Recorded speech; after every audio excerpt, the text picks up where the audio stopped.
Hello and welcome to FC Cymru. Welcome to what we're calling Phase 2 FC Cymru. That means you get some Zoom interviews, just like lockdown. You also get some actual interviews and me out and about. And here we are in Porth, in the Rhondda. We're going to be talking all about the Ardal Leagues a little bit later. Might have noticed this snazzy ball as well. Well, Macron are the new sponsors for the Cymru Leagues, so this ball, the Earthquake, will be coming to a football pitch near you very soon. So what we thought we wanted to do was have a look at the rebranding, the restructuring that's gone on in Welsh domestic football.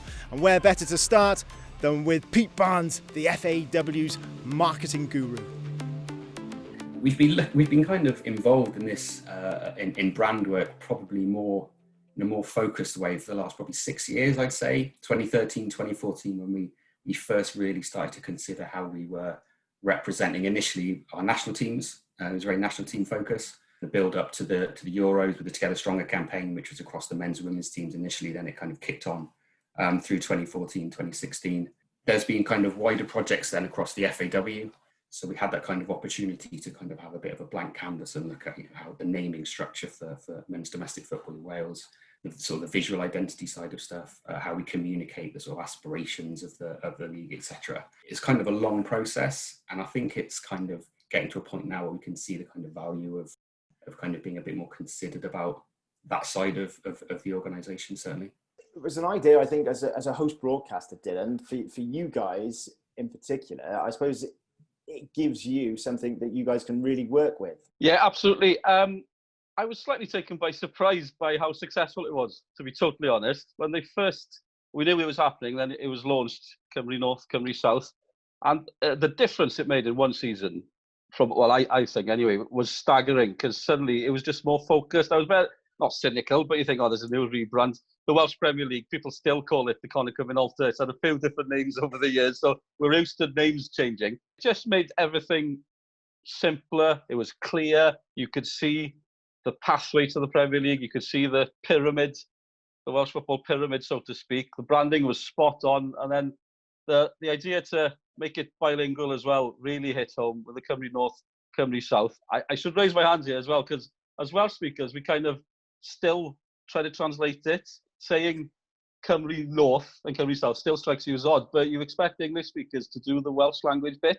So we should be doing more of an effort as well. Also, the feeder leagues have got so much stronger as well. So everything, as Pete said, I think the timing, everything came together really well with this one. Yeah, it is. I mean, as Del said then, I think we don't make enough of the fact that we're a bilingual nation, and we use it as a kind of obstacle rather than an asset. And that seems to me really daft, because you can take a very puritanical line on using Welsh and make sure it's, everything's perfect and grammatically correct with the right mutations and everything else. But most ordinary people who speak Welsh don't speak like that. Will verify that, Most people want something that portrays the language in a positive way, but also reflects the fact that, the majority of people in Wales don't speak Welsh, but have an affinity for both languages. So I like the kind of mix of two languages, even if it isn't perfect, for those who are obsessed with, grammar and perfection. I like the fact that it's a kind of modern interpretation of how most young people speak Welsh, chuck in a few English words as well. And I think that plays quite well overall. But more importantly, and Pete's obviously been instrumental in this, it's the kind of idea that we use the language in a natural way. We don't kind of translate and put the Welsh over there and the English over there. We embed it in everything we do as a nation. And that came over for me, really well in the Euros, obviously back in 2016, where we saw, not just interviews from players, but, Welsh being used at the presses and everything. And that sends the right image of the bilingual modern nation that Wales is, I think. It's translated slightly differently from sort of North Wales and South Wales. Is that right? I'm not going to answer that one. Could I leave that one to Dylan? We'll ask Dylan that one then. The Cymru North, Cymru South hit me. It just worked straight away. I think Ardal might take a bit more getting used to, but I still love the idea. It works. It's just one of those. It's not quite as simple. Cymru Wales, it's simple, isn't it?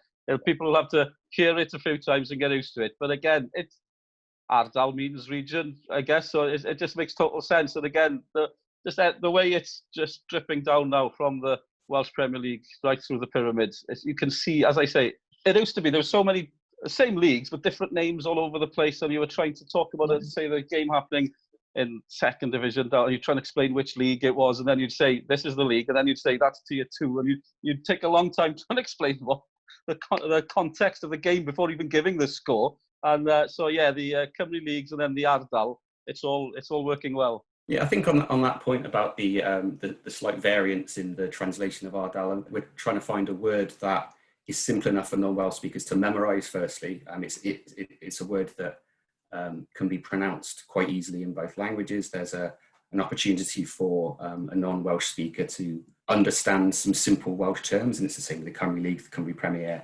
Obviously, we all know what Cymru means. Ardal, it's easy to understand it when you look at how the brand, for example, works for the different regions of Wales. We've got the southwest, the northwest.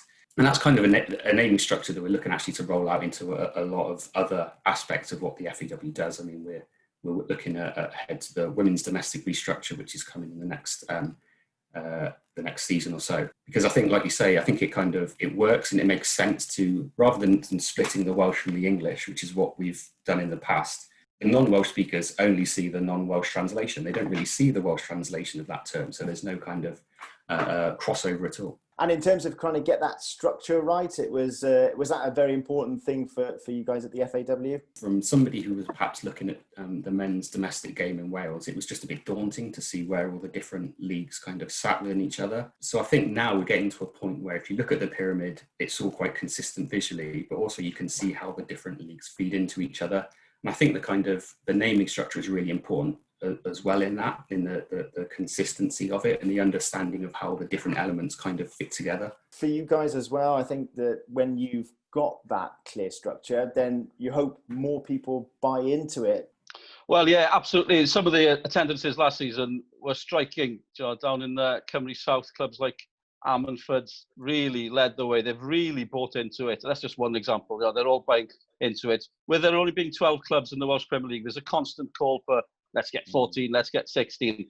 It's not that straightforward, is it? There's a funding issue, there's facilities, and people complain, why do we need these stands? Well, you do need them. You need the facilities. The days of just putting a fence on the field are long gone, unfortunately for some clubs. But with this structure, the clubs in Tier 2 are ready to go up. I always find it so frustrating where you're talking about promotion and relegation and there's always a question mark at the end of it, because it should be one of the most exciting things in the season. Who's going down, who's coming up? There's always a caveat of, well, so-and-so's coming up, maybe if they get the licence. I know it's brutal to say it maybe, but if you're in a division, there used to be a time when clubs wouldn't want to be promoted. Well, not sure you should be there but if you haven't got that ambition. I'm trying to choose my words carefully. But if you're in tier 2 and you got a chance to go up, you should embrace it. I know it's hard, but and I know that might sound brutal, but it's only bodes well for the future, making things stronger, I think. Tough love, Laura. Is that what we're saying with the clubs? Tough love. Well, look, yeah, I think so. But also, I think this is probably one of the first times that we've seen the pyramid from a player's perspective as well. Because, in the past, we tended to see the pyramid to suit administrators of football. That's now much more player-oriented than it's ever been, the new approach. Because, you've got an under-19s setup, which is absolutely critical for the women's game, by the way, more than any other aspect of the game, because that's where you're going to lose players in the senior game. And it's putting the onus on the clubs, really, to have that development structure, but also for them to understand that players will move on, and it might not be through their club, actually. Football should be about the players, really, giving them the right opportunities to progress or not progress. Elite football is not for every player, and obviously it wouldn't be called elite. So, we've got to be a bit more realistic about what the club's role is in the development of players, rather than seeing the clubs as a kind of be-all and end-all. They're really vital elements in the whole pyramid, but the players are the critical ingredients, because in the women's game, we've got to get the structure right at junior level, then all the way through to 19s, and then give them the best competitive playing opportunities. And sometimes that won't be with the club that they've grown up with, but so be it. If we're going to get stronger internationally, that's the approach we've got to take. What's the feedback been like from the clubs then, Pete? Have it been a generally positive one? How's it been, mate? Have you been okay? I guess you kind of grow a bit of a thick skin when you're doing anything to the identity of something that people feel so passionately about, whether that's national teams or clubs or leagues even. the Cymru Leagues, I think, was received generally well. There was a bit of unease, I think, as Dylan mentioned earlier, about the naming structure of it and how we're mixing Welsh and English. But I think generally that were positive. In fact, with the Ardal Leagues, I think that's been the most positive. But I think that's because the groundwork was kind of done with the Cymru Leagues. So yeah, we're really pleased, to be honest, with the general feedback, whether that's from clubs and from fans generally. Yeah, I think good branding and good marketing is about simplicity, isn't it? At the end of the day, and making it understandable to people who are not working in the field, and that's one of the things that is a strength, I think. Yeah, and I think the point on that is that we've kind of tried to create a structure where somebody who's playing in Tier 3 can directly see the steps they need to take to get to the very top. And I think we've also tried to give each regional division an identity of their own, so it'd be quite easy to just give them the same logo and just change the wording slightly. We've actually tried to give them an individual mark to keep that kind of competitiveness between the divisions and that kind of sense of ownership, that they feel part of something specific to that region. That's the aim anyway, so we'll see next season whether that pans out. I think one of those things as well is sponsors, right? And Dylan, I guess from a broadcaster's point of view, for you guys getting sponsors, but also for the league's point of view, that having that rebrand and that strong identity is vital for them. Yeah, it really helps. When I started about 10 years ago now with Scorio, we weren't even going to every game, but budgets are tight. Basically, we all plead with that one. But these days, we've got a camera at every game in the Welsh Prem, and then so the next step, obviously, Cymru Premier. Sorry, I've been saying Welsh Premier. I've been talking about rebranding. That's my fault. Nobody else did.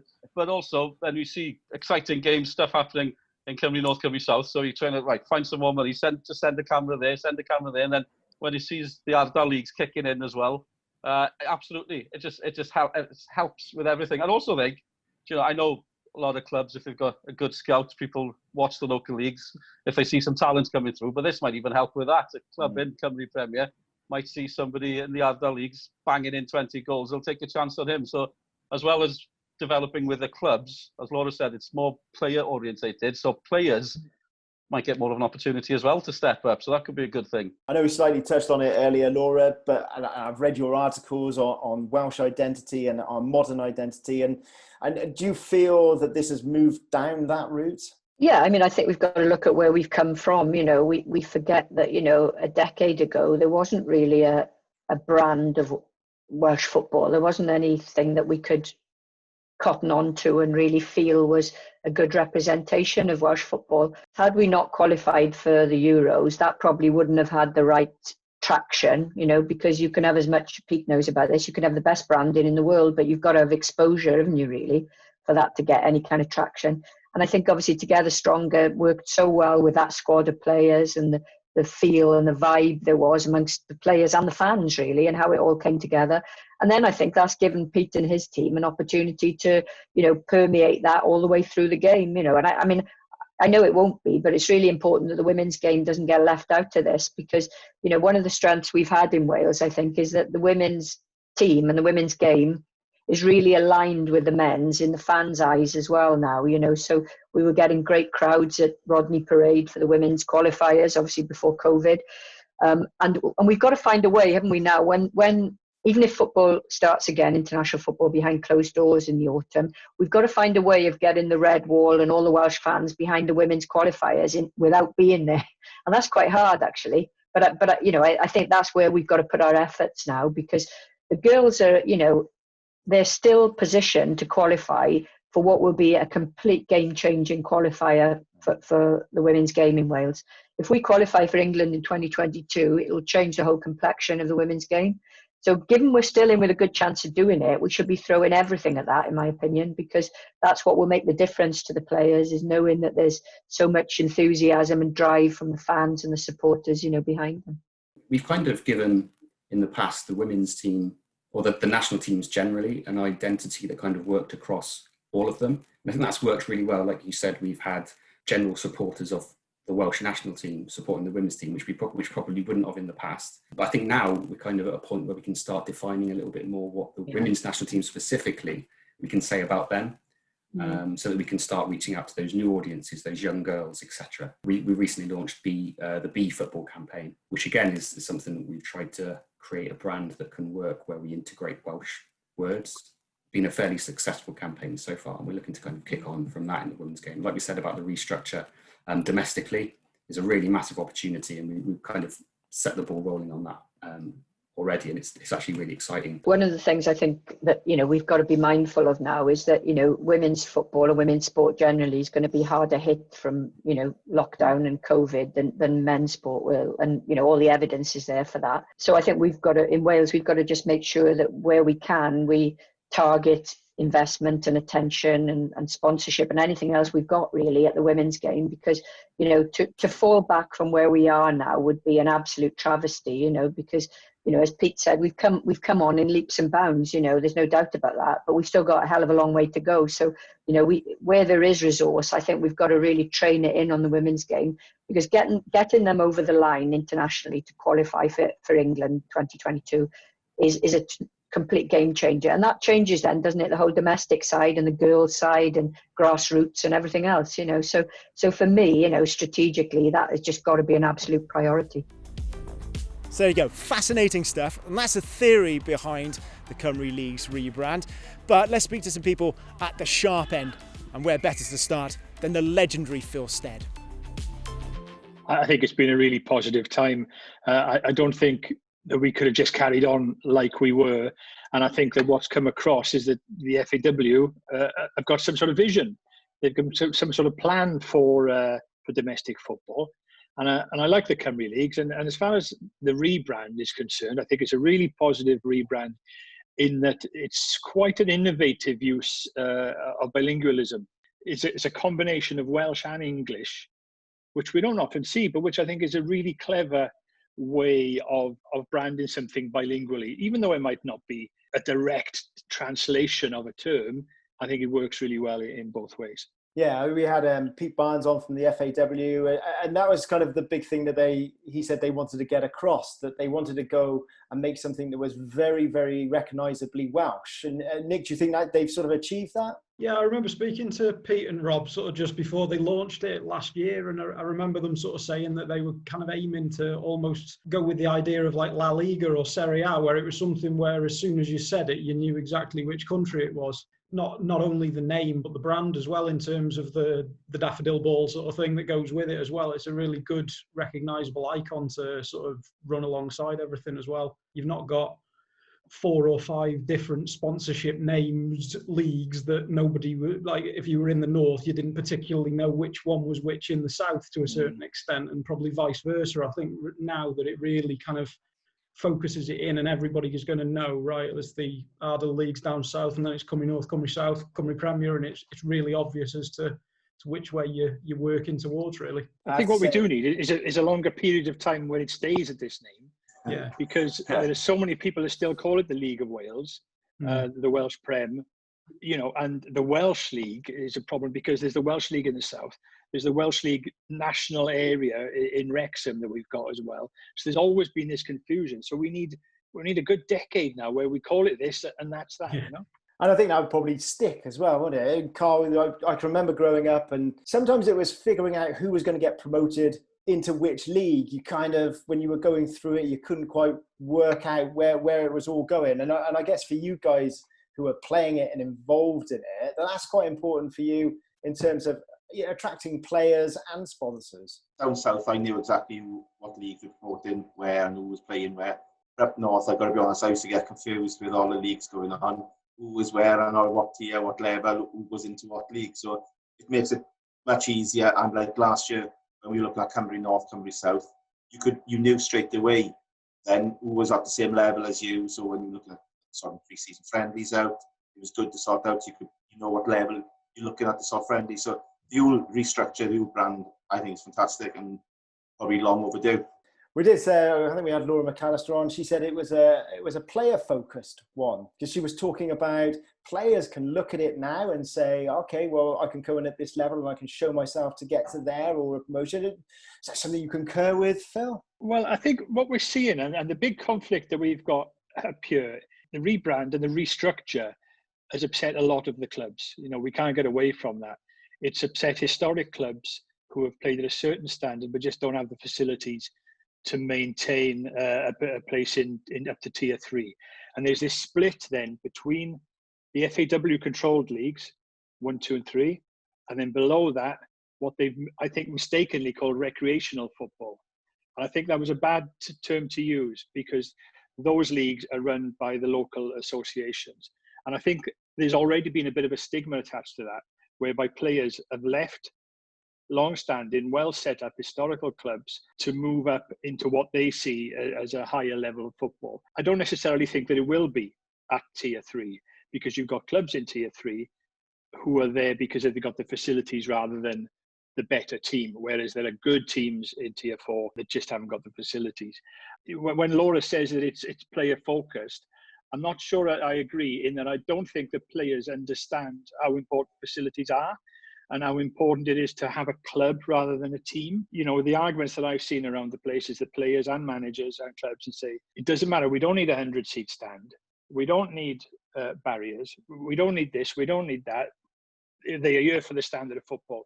And that's plainly not true. As somebody who does go from ground to ground to ground to ground, facilities do play a part in that. And I don't think we can raise the status of our football, raise the status of our sport without better facilities. For you, Carl, I guess your club has had to focus on those things. You've had to achieve those things off the pitch in order to stay in Tier 2. Is that something you're very kind of keenly aware of? Oh, yeah. It's something we've worked out, because obviously this came out a couple of years before it actually we had to do it, and it's something we worked at over probably a 3-4 year period to get everything we needed in place. We were quite lucky, I suppose, as an old League of Wales club. We had a lot of structure there. We just had to add to it to make it up to the current standard. We put a new stand in, extended out pitch. So I think it's good. It's something we wouldn't have done if we didn't have to do it. Yeah, I think benefits people coming to watch us. They can actually sit down in a nice covered new stand rather than stand under the shelter. We don't see anything at as managers and players.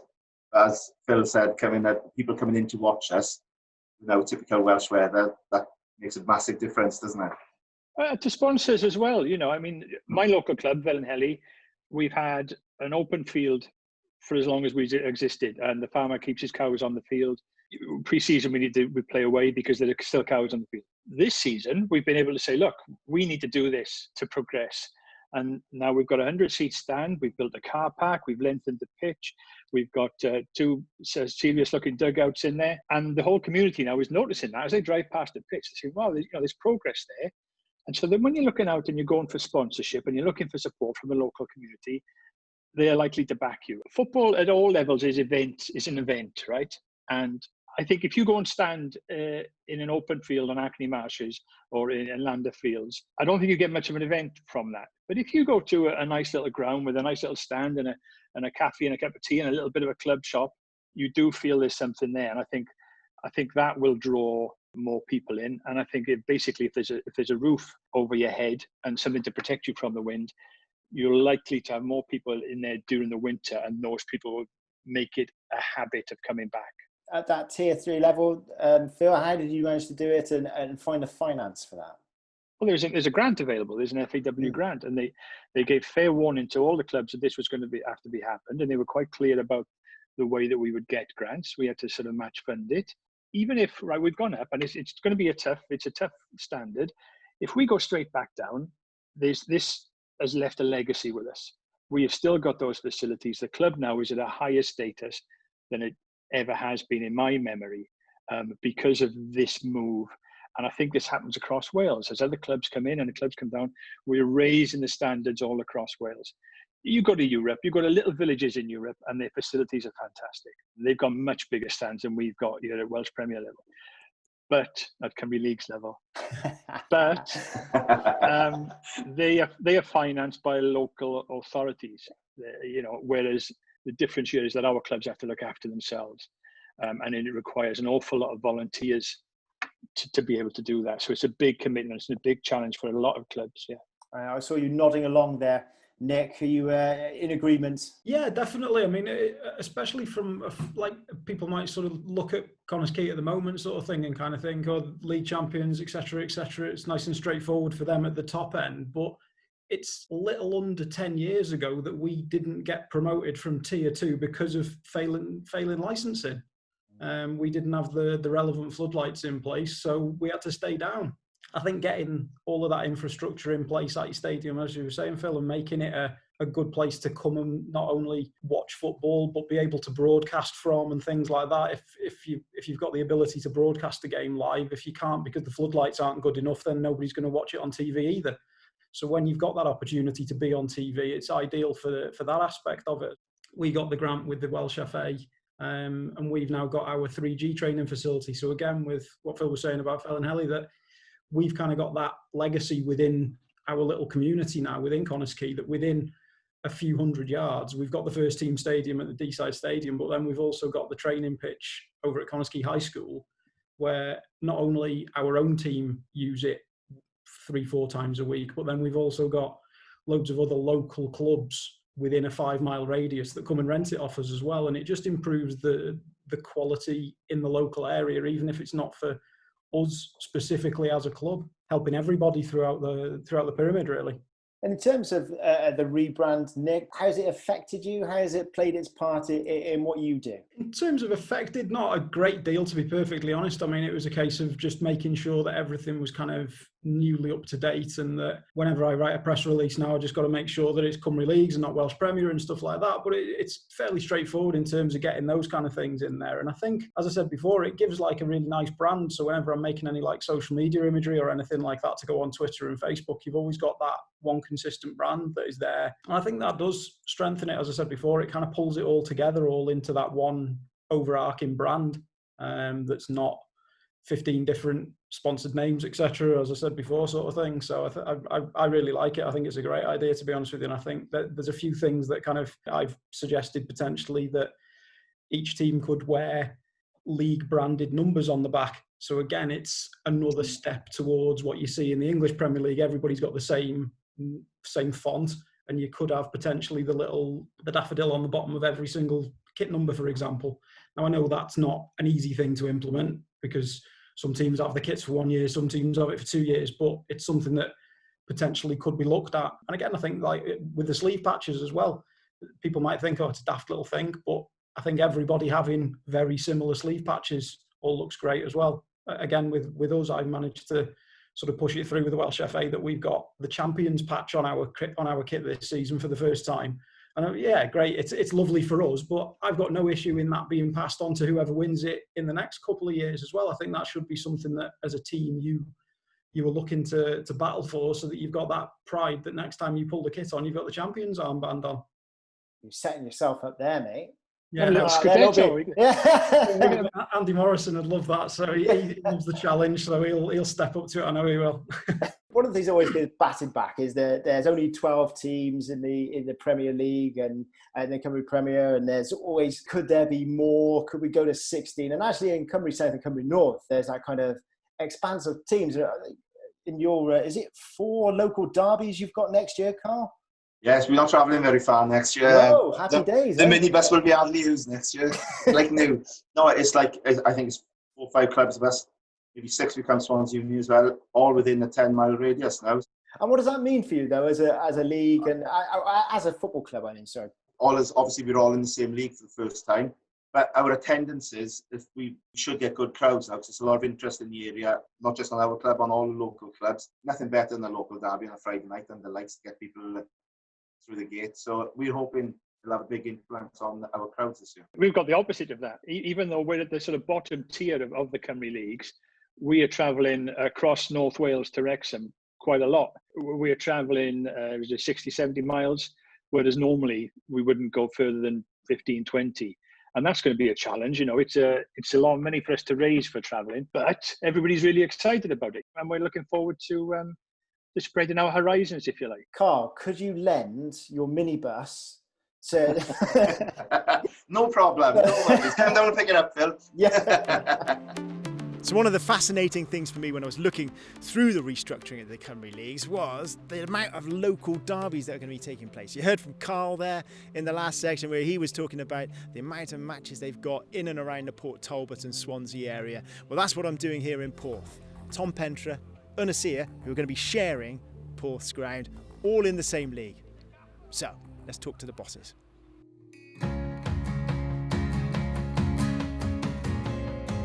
So Craig, We're at Porth, and this is going to be your home pitch next season. Yeah. How does that feel? I'm sure you'd rather be at home, but... Yeah, we'd rather be at home, obviously, but due to the circumstances of the restructure and the requirements of the fields, we're not able to be at home yesterday. We're working on it at the moment, we're working hard, people are giving up their time, people are sponsoring us, people with businesses are doing work for us, and we're working on the clock straight away to get our ground improvements in place as soon as. Obviously, we're relying on the council to help us and all, so we're waiting on the comeback from them for the extension of the pitch.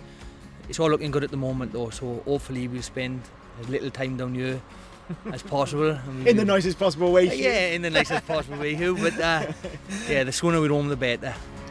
Hugh, sat in your new stand. Oh, mate, this is terrific. I mean, it must give you a lot of pride being kind of... Yes. We had an old stand which was too big, had no seats in it. We did have a WGI grant towards it, but any extra cost, myself and my father put towards it, built the new dugouts as well. Well used, fair play, because you know what the weather can be like in the Rhondda. Comes in sideways. It does, yes, it does, yeah. Hence the fact it's in the middle, and we do have plans to improve to 250 seats, as and when we do have aims to get up to JD Cymru South.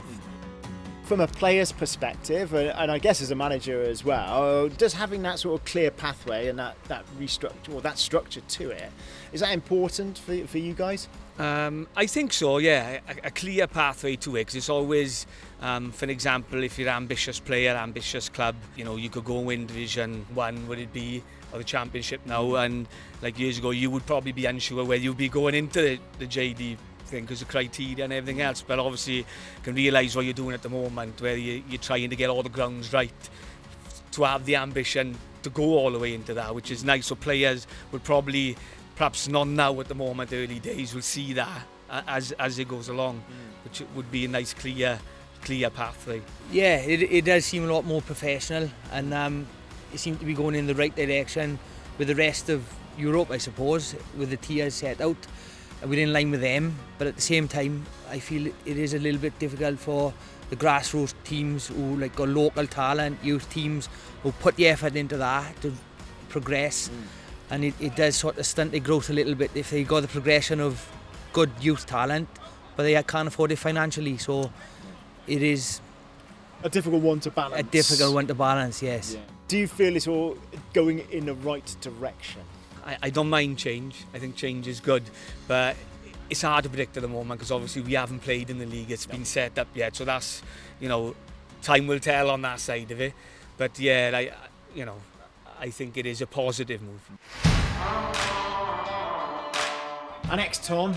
Yeah. You got Tom Penter in the league next year. You got Anasia in the league next year. It's going to be some cracking derbies. Pontyclean as well, Penracaiba. You know, it's all regionalised, and it can only be good for crowds and good for the game. Like, you know. Porth and Tom Penter, they've won the Division 1 in the past, and they're famous teams around here. They're well-established West League teams, and they say they're well known. They've had some great teams in the past. So, and we had Tier 7 a couple of years ago. So for us to come up into Tier 3 with the big boys and play local derbies with them would be interesting. I can see that smile. You're looking forward to this, aren't you? Really looking forward to it. Can't wait. Wish it was tomorrow. And what you'll have here in the Valleys is local interest. They'll come out to watch it because they'll have a bit of passion. They love, and rightly so, because, you know, once you come and play local derby, the same as in any other area, but the Valleys, they'll come and watch. So the local interest, you'll get that. You'll get that, without doubt. So that will be interested having them derbies. We'd all like, same as Tom Penter, I suppose, to be back up in with the likes of Cambria and Taffswell and Pontypridd Town and clubs like that. So top 3 finish, or finishing top of the Valleys derbies? Oh, we only look at a top 3 finish. Yeah. Oh yeah, in it to win it. Yeah. Yeah, underdog, but we're in it to win it. You've got to have the bragging rights. Everyone knows each other in the valley, so yeah, you got to have the bragging rights. And to be honest, like you're saying, we are probably classed as sort of the bigger club in it, but the other 2 clubs are rightly so in their own right. Going to be at it, and it's a mental test then as well as football test, so you've got to be right up for it. 3rd wouldn't do us at the minute, but if you were to say to me we'd finish top 2, and Tom Penter would do in the league, I'd take it. I'd bite your hand off. If we finish second, we've had a good season. Then looking at that league, that would be a tremendous, tremendous achievement. you know. We're aiming for first, obviously, but top 2 would be absolutely over the moon, you know. So as soon as we get football back, I'm coming up here for a local derby, and I'm going around the country to go out and check out some of the other local derbies taking place in the Cymru Leagues. I hope that gave you a really good overview of what's been tried to achieve with the Cymru League rebrand and restructuring. Now all we need is a little bit of football, right? Well listen, that's it for FC Cymru. In fact, that's it for FC Cymru in Series 3. Over and done. We will be back for Series 4. All our social media details are across the bottom of the screen, so if you want to get in touch with us over the next month or so before we start Season 4, more than happy, and we'll see you soon.